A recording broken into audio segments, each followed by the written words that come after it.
സംസ്ഥാനത്ത് പകർച്ചപ്പനി ബാധിതരുടെ എണ്ണം ആശങ്കാജനകമായി ഉയരുന്നു. തിങ്കളാഴ്ച മാത്രം സംസ്ഥാനത്തിന്റെ വിവിധ ഭാഗങ്ങളിലായി 10,853 പേരാണ് പനി ബാധിച്ച വിവിധ ആശുപത്രികളിൽ ചികിത്സ തേടിയത്. നിലവിൽ ഏറ്റവും കൂടുതൽ പനിക്കേസുകൾ റിപ്പോർട്ട് ചെയ്തിരിക്കുന്നത് മലപ്പുറം ജില്ലയിലാണ്. മലപ്പുറത്ത് മാത്രം 2,117 പേരാണ് പനിക്ക് ചികിത്സ തേടിയത്. പനിക്ക് പുറമെ സംസ്ഥാനത്ത് എലിപ്പനിയും ഡെങ്കിപ്പനിയും ബാധിച്ച് ഓരോ മരണങ്ങൾ വീതം റിപ്പോർട്ട് ചെയ്തിട്ടുണ്ട് എന്നത് ആശങ്ക വർദ്ധിപ്പിക്കുന്നു. മഴക്കാലം ശക്തമായതോടെ പകർച്ചവ്യാധികൾ പടരാതിരിക്കാൻ പൊതുജനങ്ങൾ അതീവ ജാഗ്രത പാലിക്കണമെന്ന് ആരോഗ്യ അധികൃതർ നിർദ്ദേശിച്ചു. അതേസമയം വയനാട് ജില്ലയിൽ 21 കുട്ടികൾക്ക് ഷിഗല്ല രോഗബാധ സ്ഥിരീകരിച്ചതായി ആരോഗ്യവകുപ്പ് മന്ത്രി കെ മുരളീധരൻ പറഞ്ഞു. രോഗലക്ഷണങ്ങളോടെ 4 കുട്ടികൾ നിലവിൽ ആരോഗ്യവകുപ്പിന്റെ പ്രത്യേക നിരീക്ഷണത്തിലാണ്. എന്നാൽ ഷിഗല്ല ഭീതിയുമായി ബന്ധപ്പെട്ട സാഹചര്യങ്ങൾ പൂർണ്ണമായും നിയന്ത്രണവിധേയമാണെന്നും പ്രതിരോധ പ്രവർത്തനങ്ങൾ ഊർജിതമാക്കിയിട്ടുണ്ടെന്നും മന്ത്രി കൂട്ടിച്ചേർത്തു. രോഗം പടരാതിരിക്കാൻ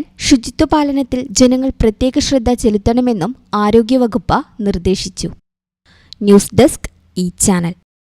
ഇടനെഞ്ചിലെ സ്വപ്നം മികച്ച ജോലിയാണെങ്കിൽ ഇനി ചിറകു വിരിച്ചു പറക്കാം. Empire college of science. Empire College of Science, Moondal, Kuttipuram, Malappuram.